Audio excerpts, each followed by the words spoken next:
मित्रों नमस्कार। आज एक महत्वपूर्ण विषय को लेकर ये प्रेस कॉन्फ्रेंस हो रहा है।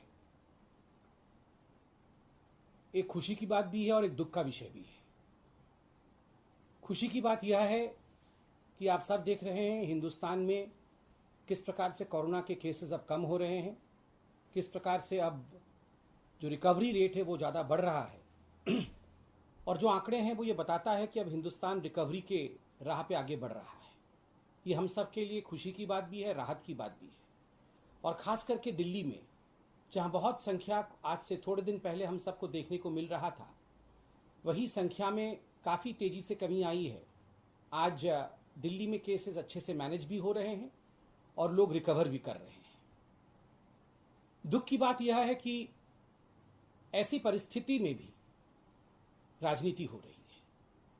आज 2 बार हमने टीवी पर अरविंद केजरीवाल जी को देखा है और दोनों ही बार जिस प्रकार से झूठ, भ्रम, क्रेडिट की राजनीति और कहीं ना कहीं अपने आप को एक आगे बढ़ाने की राजनीति करते हुए वो नजर आए। और मुझे लगता है कि इस प्रकार की राजनीति अभी नहीं होनी चाहिए। केजरीवाल जी, आप वैक्सीन के विषय में बोल रहे थे, अब कुछ वीडियोस भी दिखाया जाएगा यहाँ पर कि किस प्रकार से आपने यू टर्न लिया है। और आज आपको हम कहना चाहते हैं केजरीवाल जी, 20 करोड़ वैक्सीन 130 दिनों के अंदर हिंदुस्तान की सरकार ने तमाम राज्यों को मुहैया कराया है। और आज जब आप कह रहे हैं कि दिल्ली के पास वैक्सीन नहीं है, आदरणीय केजरीवाल जी, हम ये कहना चाहते हैं कि आज भी जब ये प्रेस कॉन्फ्रेंस हो रहा है, 1.5 लाख से अधिक वैक्सीन आज दिल्ली सरकार के पास मौजूद है। 1.5 लाख से अधिक, और 1.5 लाख कोई छोटी संख्या नहीं होती है। आप इसको मैनेज करिए, किस प्रकार से दिल्ली के लोग वैक्सीनेट हो सके, सुचारू रूप से ये विषय आगे बढ़े, इसको आप देखिए। मगर हर दिन 2-2, 3-3 प्रेस कॉन्फ्रेंस करके आप इस पर राजनीति करते हैं।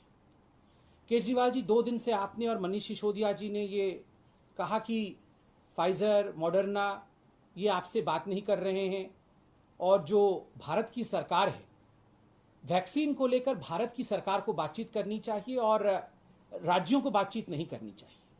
केजरीवाल जी, एक वीडियो मैं आपको दिखाना चाहूंगा और वीडियो का कंटेंट क्या है वो मैं बताना चाहूंगा। आप याद करिए, इससे पहले जब आपने प्रेस कॉन्फ्रेंस किया था, जब ये पूरा का पूरा वैक्सीनेशन प्रोसेस सेंट्रलाइज था, आपने क्या कहा था? जब ये वैक्सीनेशन प्रोसेस सेंट्रलाइज था तो आपने एक प्रेस कॉन्फ्रेंस करके कहा था कि इसको डिसेंट्रलाइज कर दीजिए, इसको ओपन करिए। दिल्ली एक एफिशिएंट स्टेट है, दिल्ली एक ऐसा राज्य है जो बहुत एफिशिएंटली काम करता है, और दिल्ली को इन एफिशिएंट स्टेट्स के साथ आखिर क्लब क्यों किया जाता है? कुछ ऐसे राज्य हैं जो कम एफिशिएंट है। ये आपके शब्द हैं, बिल्कुल हूबहू ये आपके शब्द हैं।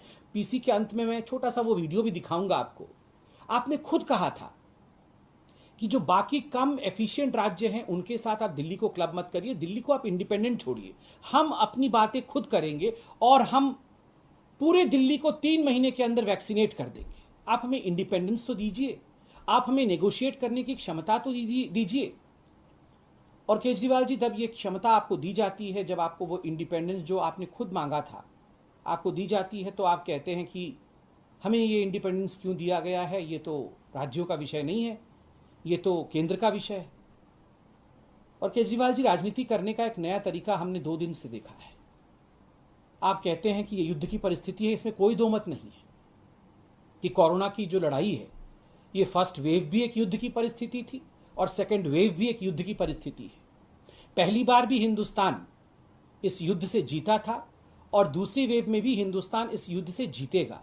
हम हारेंगे नहीं, कभी भी घुटने नहीं टेकेंगे। मगर आज आपने इसमें पाकिस्तान का पुट, कहीं ना कहीं पाकिस्तान को लाने की कोशिश की।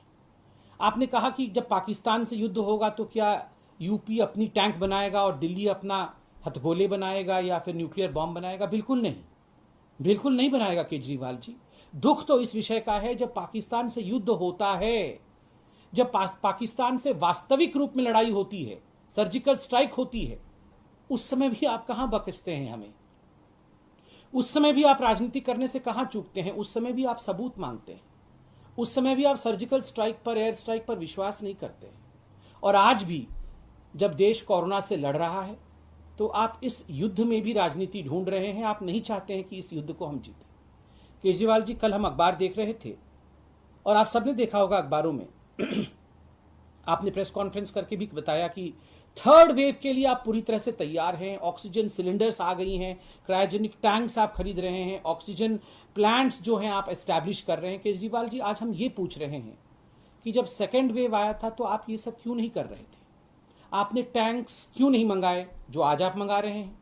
आपने ऑक्सीजन सिलेंडर्स का मुआयना क्यों नहीं किया जो आज आप दावा कर रहे हैं और फोटो रिलीज कर रहे हैं कि आप कर रहे हैं?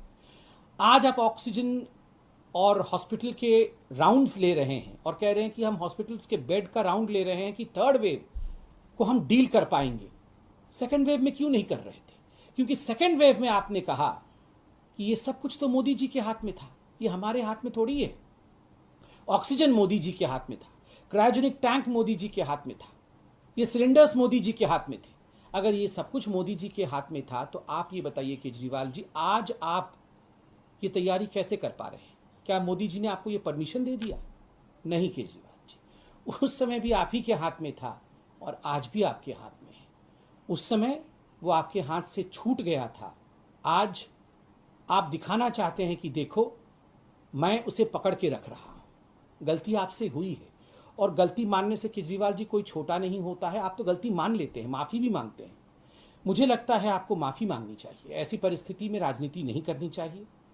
और केजरीवाल जी, आप देखिए, आज यूएस के बाद, अमेरिका के बाद कोई देश अगर 130 दिनों के अंदर 20 करोड़ से अधिक डोज लगाने में सक्षम रहा है वैक्सीनेशन का, तो वो केवल और केवल पूरे विश्व में हिंदुस्तान रहा है। 60 वर्ष से ऊपर अगर एक भी डोज लगा है तो आज 42% ऐसे भारतीय हैं जो 60 साल के ऊपर है, उन्हें कम से कम एक डोज लगा हुआ है। ये कोई छोटी अचीवमेंट नहीं है, बहुत बड़ा विषय है। इन सब विषयों को हम दरकिनार नहीं कर सकते हैं। आज भी आपके पास 1.5 लाख से अधिक डोज है। और जिस वीडियो के बारे में मैं आपको बता रहा था, वो वीडियो भी मैं आपको दिखाना चाहता हूं। आप देखिए, मैं ये वीडियो दिखाऊंगा। सेंटर से जो कंट्रोल हो रहा है, जैसे कुछ सरकारें एफिशिएंट हैं, कुछ सरकारें कम एफिशिएंट हैं। तो जो सरकारें एफिशिएंट हैं और कह रही हैं भाई हम अपने दिल्ली से, मैं आपको शुरू से दिखाता हूं। कुछ अभी सेंटर से जो कंट्रोल हो रहा है, जैसे कुछ सरकारें एफिशिएंट हैं, कुछ सरकारें कम एफिशिएंट हैं। तो जो सरकारें एफिशिएंट हैं और कह रही हैं भाई हम अपने, दिल्ली सरकार आज कह रही है हम अपनी सारी जनता को 3 महीने में वैक्सीनेट कर देंगे। तो हमें बाकी देश के साथ क्यों क्लब किया जाए? अगर हम कर सकते हैं तो हमें करने दिया जाए। और विदेशी वैक्सीन के जितने निर्माण, ये अब का है। पहला जो कह रहे थे, जो प्रेस कॉन्फ्रेंस में, वो आपने सुना, बहुत स्पष्ट रूप से कह रहे थे बाकी देश के साथ दिल्ली को क्यों क्लब किया जा रहा है। हम ज्यादा एफिशिएंट स्टेट हैं, हम ज्यादा काम कर सकते हैं, हम 3 महीने में सबको वैक्सीनेट कर देंगे, हमें इन बाकी कम एफिशिएंट स्टेट्स के साथ क्लब नहीं करिए। ये सेंट्रल गवर्नमेंट कंट्रोल छोड़े और हमें कंट्रोल दे दे। केजरीवाल जी, हाथ जोड़ के निवेदन है, हम सब दिल्ली के निवासी हैं, हम युद्ध नहीं चाहते हैं, हम लड़ना नहीं चाहते हैं कि आपस में हम लड़ें। आप हमसे लड़ रहे हैं, आप ये लड़ाई छोड़ दीजिए। आपको कंट्रोल करने के लिए जनता ने आपको चुना है, मोदी जी ने आपको मौका दिया है क्योंकि आप डिसेंट्रलाइजेशन चाहते थे, डिसेंट्रलाइज करके दिया गया है। अब्यूज और अक्यूज मत करिए, काम करिए। आज काम करने की आवश्यकता है, लड़ने की आवश्यकता नहीं है। बहुत बहुत धन्यवाद।